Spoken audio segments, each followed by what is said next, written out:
Isaac के हाथ पर एक ब्रेसलेट लपेट दिया गया। अगले ही पल कुछ अजीब हुआ। उस ब्रेसलेट ने धीरे धीरे उसके हाथ को उसके शरीर से अलग कर दिया। सबसे चौंकाने वाली बात यह थी कि उसे जरा सा भी दर्द महसूस नहीं हुआ। फिर उसके हाथ के अंदर एक कैप्सूल डाल दिया गया और घाव अपने आप ठीक हो गया। जब आइजैक की आंख खुली तो वो ठंडे पसीने में भीगा हुआ था। उसे लगा ये सिर्फ एक सपना था, लेकिन उसके हाथ का दर्द बिल्कुल असली लग रहा था। खुद को शांत करने के लिए उसने टीवी ऑन करने की कोशिश की, लेकिन अचानक टीवी गायब हो गया। वो पूरी तरह हैरान रह गया। उसने अपना हाथ आगे बढ़ाया और टटोलना शुरू किया। उसकी उंगलियां किसी अदृश्य, ठंडी और अजीब चीज से टकराई और अगले ही पल टीवी फिर से अपनी जगह पर दिखाई देने लगा। आइजैक को लगा शायद वो अपना दिमाग खो रहा है। सच्चाई जानने के लिए वह अस्पताल गया। डॉक्टर ने बताया कि उसके हाथ की हड्डी टूटी हुई है, लेकिन कट बिल्कुल साफ था, जैसे किसी मशीन से काटा गया हो। सबसे अजीब बात यह थी कि उसकी त्वचा पर कोई घाव ही नहीं था। आइजैक एक कंप्यूटर इंजीनियर था जो अपने दोस्त के साथ मिलकर एक प्रयोग के तौर पर अंतरिक्ष में सिग्नल भेजता था।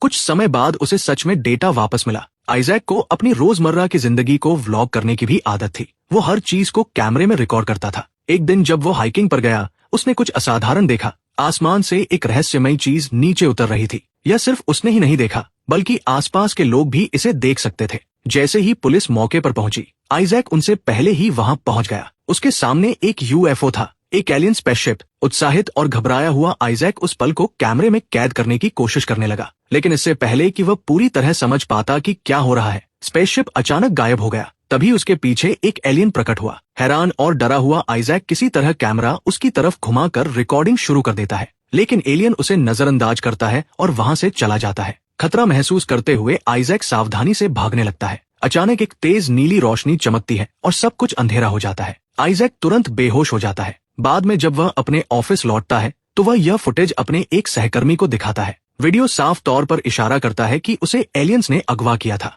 लेकिन उसका दोस्त उसकी बात पर बिल्कुल भी विश्वास नहीं करता। सच्चाई साबित करने के लिए आइजैक घर जाता है और वीडियो को अबडक्शन टाइटल के साथ यूट्यूब पर अपलोड कर देता है, दावा करते हुए कि उसे एलियंस ने किडनैप किया था। वीडियो तेजी से वायरल हो जाता है। अगले ही दिन मीडिया चैनल उसे इंटरव्यू के लिए कॉल करने लगते हैं। एक इंटरव्यू के दौरान एक रिपोर्टर उससे तीखे सवाल पूछता है कि वो इतने सही समय पर कैमरा कैसे तैयार रख पाया। आइजैक घबरा जाता है और ठीक से जवाब नहीं दे पाता। रिपोर्टर उसकी कहानी को झूठा करार देकर इंटरव्यू खत्म कर देता है। जल्द ही न्यूज चैनल्स ये दिखाने लगते हैं कि आइजैक ने सिर्फ फेम पाने के लिए ये सब फेक किया है। परेशान होकर आइजैक इंटरनेट पर दूसरे एलियन एब्डक्शन के पीड़ितों को खोजने लगता है। खोजते हुए उसे एक लड़की का कमेंट मिलता है जिसने उसके जैसे ही अनुभव बताए थे। उत्सुक होकर आइजैक उससे संपर्क करता है और मिलने का प्लान बनाता है। जब वो होटल पहुंचता है, लड़की खुद को सारा के नाम से परिचित कराती है। आइजैक उसे अपना फुटेज और यूएफओ से जुड़ी कुछ पुरानी तस्वीरें दिखाता है। सारा उसे एक आदमी के बारे में बताती है जिसका नाम कार्ल था,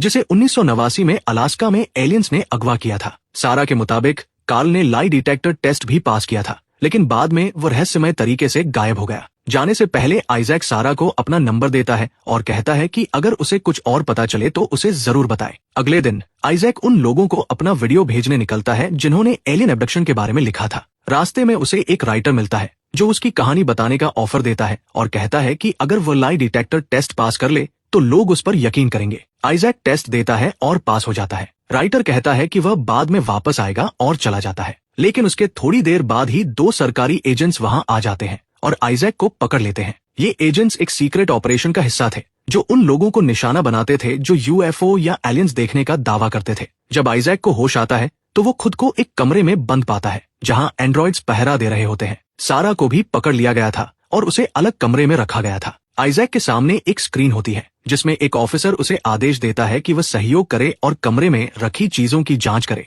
ताकि उसकी क्षमताओं का आकलन किया जा सके। ऑफिसर उसे कार्ल की तस्वीर दिखाता है और पूछता है कि वो उसके बारे में क्या जानता है। आइजैक कहता है कि वह कुछ नहीं जानता। अचानक आइजैक को कुछ अजीब महसूस होता है। जैसे ही वह अपना हाथ बढ़ाता है, उसके सामने की स्क्रीन गिर जाती है। उसे एहसास होता है कि उसके अंदर कुछ बदल चुका है। वह सारा को ढूंढने निकलता है, लेकिन एंड्रॉइड्स उसका रास्ता रोक लेते हैं। अचानक आई ताकत के साथ आइजैक उन्हें नष्ट कर देता है और उनके हथियार ले लेता है। आगे बढ़ते हुए वह सारा को ढूंढ लेता है, उसे आजाद करता है और दोनों मिलकर भागने की कोशिश करते हैं, लेकिन सभी दरवाजे लॉक कर दिए गए थे। तभी साफ हो जाता है कि आइजैक के अंदर कोई खास शक्ति आ गई है। उसी शक्ति का इस्तेमाल करके वह दरवाजा खोल देता है और सारा के साथ वहां से निकल जाता है, यहाँ तक कि पीछे से दरवाजा भी बंद कर देता है। उधर ऑफिसर अपनी टीम को बताता है कि आइजैक और सारा काल की तरफ बढ़ रहे हैं। सच जानने के लिए वह उनके पीछे और एंड्रॉइड्स भेज देता है। भागने के बाद आइजैक और सारा एक गांव में पहुंचते हैं। वे एक छोटे से रेस्टोरेंट में शरण लेते हैं। आइजैक सारा से कहता है कि अगर उसे इंटरनेट मिल जाए तो वो कार्ल की लोकेशन ट्रेस कर सकता है। वह एक स्थानीय लड़की से पूछता है कि क्या उसे किसी ऐसे व्यक्ति के बारे में पता है जिसके पास कंप्यूटर या इंटरनेट हो। लड़की उन्हें एक हैकर का पता देती है। उम्मीद के साथ वे हैकर के पास पहुंचते हैं, लेकिन तभी एंड्रॉइड्स फिर से उनका पीछा करते हुए वहां आ जाते हैं और उन्हें फिर से भागना पड़ता है। हैकर एक चौंकाने वाला सच बताता है, जो लोग उनका पीछा कर रहे हैं वे एक सीक्रेट ऑर्गेनाइजेशन से जुड़े हैं जो यूनाइटेड नेशंस के अंदर काम करता है और जमीन के नीचे रहकर सब कुछ मॉनिटर करता है। वह बताता है कि उसे इसके बारे में इसलिए पता है क्योंकि उसने एक बार उनके सिस्टम को हैक किया था। आइजैक तुरंत उससे कार्ल की लोकेशन पता लगाने के लिए कहता है। हैकर अपने लैपटॉप और इंटरनेट की मदद से कार्ल को ट्रेस कर लेता है, जो कनाडा में छिपा हुआ था। बिना समय गवाए हैकर एक वीडियो कॉल शुरू करता है। जब कार्ल स्क्रीन पर आता है तो आइजैक उसे पूरी कहानी बताता है, अंतरिक्ष में सिग्नल भेजने से लेकर रहस्यमयी जवाब मिलने तक। आइजैक अभी शक में था और सोच रहा था कि शायद ये सिर्फ एक गड़बड़ी हो सकती है, लेकिन कार्ल इसे गंभीरता से लेता है और उससे ओरिजिनल सैटेलाइट सिग्नल डेटा मांगता है। आइजैक हैकर से कहता है कि वह ये डेटा सीधे नासा के सर्वर से डाउनलोड करे। हैरानी की बात यह थी कि हैकर यह काम आसानी से कर लेता है। वे उस डेटा को कार्ल को भेजते हैं और कार्ल अपने डिवाइस की मदद से उन सिग्नल्स को एक ऑडियो फाइल में बदल देता है।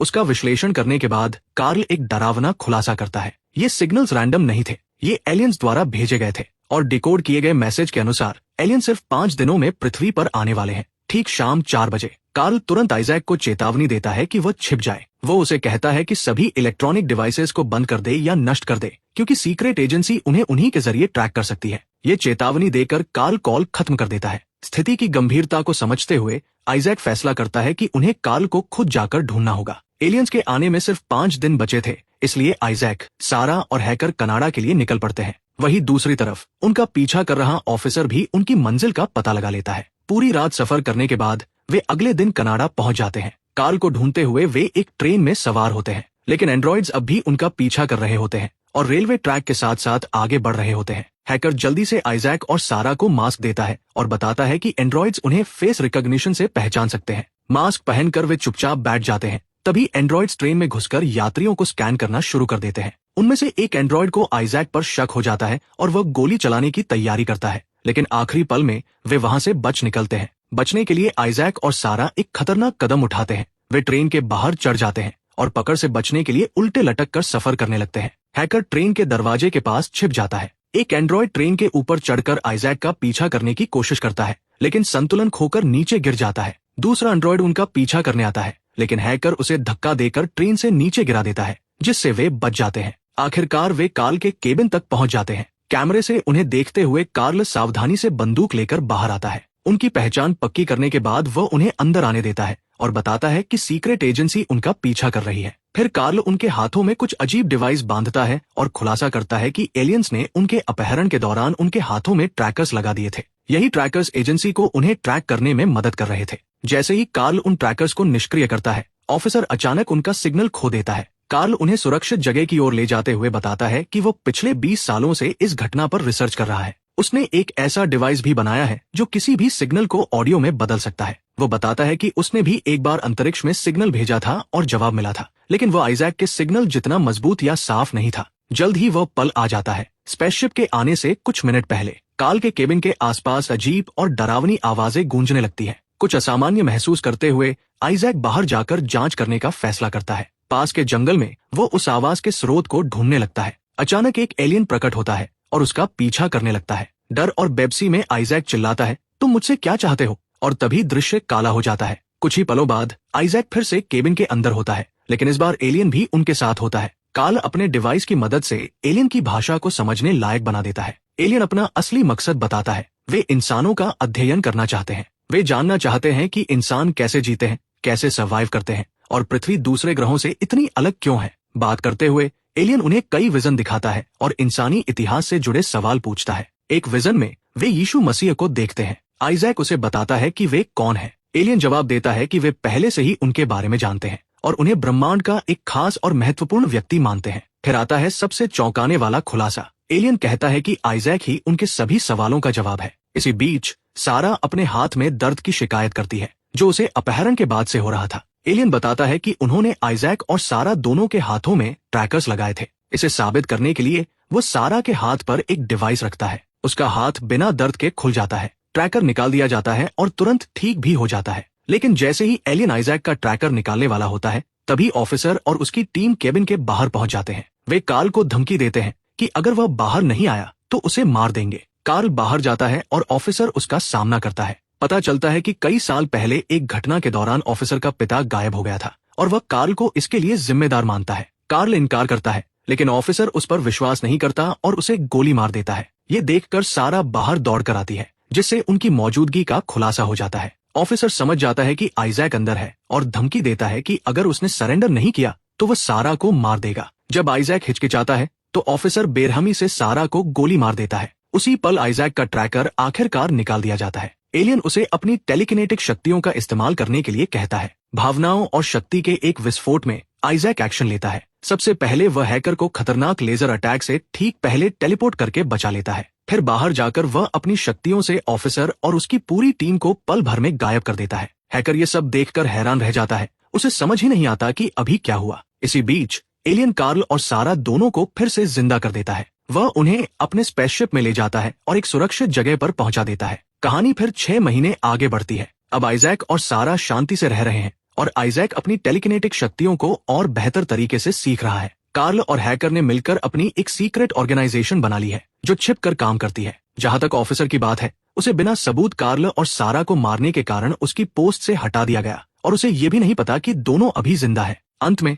कार्ल अपनी खुशी और आभार व्यक्त करता है, खासकर ये देखकर कि सारा सुरक्षित है और आखिरकार सब कुछ शांत हो चुका है।